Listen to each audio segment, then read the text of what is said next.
Yesu ashimwe, Yesu ahabwe icyubahiro, data wa twese yubahwe, izina rye nirihimbazwe. Turashimira Imana impano y'ubuzima, impano yo kubaho. Haleluya, ubuzima nta wundi waduha kubaho uretse Imana. Niyo ivuga ngo twongere tubeho, igasubizamo umwuka tugahumeka, igasubizamo ugasanga buri rugingo rurakora, n'ahandi hose bitewe n'uko ishaka cyangwa se n'umugambi wayo dufiteho. Tugihumeka birahagije, tuba turi abakandida ku masezerano. N'ibidakora neza n'ahandi hadakora neza, Uwiteka tuba twizeye ko n'uwo munsi yahindura, n'uwo munsi yakongera agakora. Tuba tukizeye imbabazi z'Imana, tuba tukizeye amahoro, kubabarirwa, ubundi buntu mu izina rya Yesu Kristo. Turashimira Imana itanga ubuzima, ikabiduhaye kongera kubyuka kandi tukaza tugasenga, tukamuramya, tukamusingiza muri iki gitondo. Reka rero dusome Abaroma igice cya 8 umurongo wa 10 kugera ku wa 11. Aravuga ngo niba Kristo aba muri mwe, nubwo umubiri ubupfuye uzize ibyaha, umwuka uba muzima ubwo gukiranuka. Ariko niba umwuka w'iyazuye Yesu aba muri mwe, yazuye Kristo Yesu, izazura n'imibiri yanyu ipfa kubw'umwuka wayo uba muri mwe. Uyu munsi tugendane amavuta azura cyangwa se umwuka uzura. Numva ariko nabyita kuzuka. Umwuka wera w'iyazuye Yesu mu bapfuye. Numva uyu munsi umuntu wese yasenga akabwira Imana ngo Mana unzure, ngo niba Kristo aba muri mwe, warakirese umwami n'umukiza. Hari igihe umubiri ushobora gupfa pe, hari igihe ushobora gupfa kandi n'ubundi imibiri izapfa, ariko ngo umwuka akaba ari muzima kubwo gukiranuka. Hari aho biba ngo umubiri ugapfa, ugasanga ahantu ku mubiri harapfuye, ugasanga hari kidakora, ariko umwuka w'Imana muri wo ukajya wumva haleluya, imbaraga zirimo mu mwuka, ukajya wumva ibyiringiro birimo, ukajya wumva urukundo ruracyarimo, umuntu akajya yumva amahoro aracyarimo, akajya yumva kubwo gukiranuka, no gukiranuka kukaba kukirimo. Haleluya. Ngo ariko niba umwuka w'iyazuye Yesu Kristo uba muri mwe, yazuye Kristo Yesu, izazura n'imibiri yanyu ipfa kubw'umwuka wayo uri muri twe. Umwuka wera w'Imana. Turi mu gihe cyo kugumya kwibuka, dutekereza Yesu, twibuka Yesu, duhamya Yesu, umuzuko, twibuka intsinzi y'Igorogota, twibuka ubutabazi Yesu yaduhaye, kongera kwitwa abana b'Imana, kongera kugarurwa mu buntu, kongera kugarukanwa imbere ya Data. Icyaha n'ikibi cyari cyaradutaye kure, ariko turashima Yesu watugaruye mu buntu kubw'ubuntu bw'Igorogota. Ubu uyu munsi abemeye Yesu nk'umwami n'umukiza akaba ari abana b'Imana. Abamwemeye nk'umwami n'umukiza bakihana ibyaha byabo, abo ngabo ni abana b'Imana. Abo ngabo bahabwa andi mahirwe. Abo ngabo nubwo umubiri ubupfa, ariko kubwo gukiranuka baba bazima. Haleluya. Umwuka bari muzima. Imana ishimwe. Kandi niba umwuka w'Imana, abo ngabo kandi umwuka w'Imana akaba ari muri bo, naho imibiri yaba yarapfuye izazurwa kubw'umwuka w'Imana uri muri twe. Haleluya. Data wa twese ahabwe icyubahiro. Iri ni ijambo ryiza. Ndagira ngo uyu munsi usenge, ubwire Imana ngo Mana unzure. Ubwire Imana ngo Mana nzura. Ubwire Yesu uti Yesu nzura. Zura ibitekerezo byanjye aho byapfiriye. Reka tubwire Yesu yongera tuzure. Muri iki gihe twibuka Pasika, muri iki gihe twibuka ko Yesu yaje, muri iki gihe twibuka ko Yesu yazutse, hari imbaraga zizura. Natwe turazuka kuko atakiri mumva, natwe ntitubamo, kubera ko twaramwakiye tumutuza muri twe mu bugingo bwacu, tumwakira nk'umwami n'umukiza. Ari muri twe, agendera muri twe. Natwe rero turasenga tukamubwira ngo Papa, ibyari byarapfuye bizuka, amateka yacu yari yarapfuye azuke, imiryango aho byari byarapfuye bizuke, mu ngo aho zari zarapfiriye bizuke, mu bana bacu aho byari byarapfuye bizuke. Ngo ariko niba umwuka w'iyazuye Yesu Kristo, bwira umwuka wera ngo wongere uzure. Cyagiye twakira Yesu nk'umwami n'umukiza, umwuka wera ahita aza muri twe. Ni ibintu byikora, ahita aza muri twe. Rero niba umwuka wera w'Imana ari muri twe, tukaba tumufite, tukaba tugendana nawe, tukaba twaramwemereye kugira ngo akorere muri twe, umwuka wera w'Imana akaba ahagararanye natwe, tukaba tumwumva, turahirwa. Ububwire ngo wongere unzure. atuzure mu bitekerezo bishaje, ahubwo tugire imitekerereze nk'iyari iri muri Kristo Yesu. Mu buzima bushaje, ahubwo tumubwire ngo Yesu, ngo ndashaka kugira ubuzima buzima muri wowe, ndashaka kugira imibereho mishya muri Kristo Yesu. Haleluya. Ubwire Yesu ati Yesu nzure. Niba hari urugingo rwapfuye, ubwire Yesu uti Yesu nabimenye, warazutse uri muzima, ati nanjye unzure. Azure mu ntege nke zacu, azure adusubizemo imbaraga, azure aho twari twarapfiriye, abari mu gahinda Yesu abazure. Yaraje, ariho, ni muzima, atuzure, yongera atuzure, atuzurire ibyacu n'abacu. Haleluya, haleluya. Kubera ko ntakiri mumva, ni muzima. Mariya Magadana na Mariya wundi barabibonye. Haleluya. Basirikare bari barinze imverega nabwo nubwo ngo barapfuye. Bibiliya ntitubwira niba barapfuye, ho yabavuze ngo basa n'abapfuye, ntago bapfuye. Nabo barazi ko Yesu yazutse, barabizi ko Yesu yazutse. N'abandi yagiye yerekana abigishwa be, barabizi ko Yesu yazutse. Turabihamya, yarazutse, ni muzima. Imvi irarangaye, ntakiri mumva. N'abagiyeyo uyu munsi, imvi irarangaye. Yesu ni muzima, Yesu ariho. Kuko akiba mumva twamwakira gute se akiri mumva? Reka.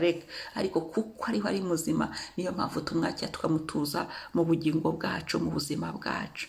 Ndashimira Yesu, ndashimira Yesu wazutse, ndashimira umwuka wera w'Imana ngo wiyazuye Yesu muri, ngo niba umwuka wiyazuye Yesu, umwuka w'Imana niwe wazuye Yesu, natwe aratuzura. Rero uyu mwuka w'Imana natwe aratuzura. Buri wese agira urupfu rwe, buri wese agira ahantu apfiriye mu buzima bwe.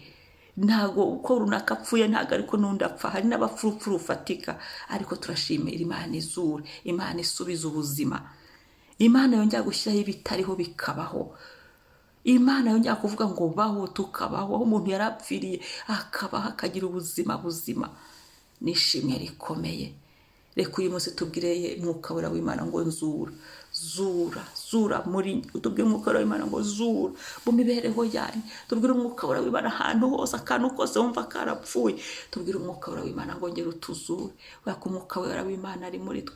Ikibabaje nuko umuntu yakanga gukorana n'umwuka wera. Ikibabaje nuko abantu baba batacyemera imirimo y'umwuka wera. Ikibabaje nuko abantu bataba bacyumva umwuka wera muri bo. Ibyo byaba bibabaje. Niba uzi ko utacyumva umwuka wera w'Imana, niba uzi ko utacyemera imbaraga, ubanza ntibyaba utamwizera, ntibyaba utamukunda, ntibyaba mutabana.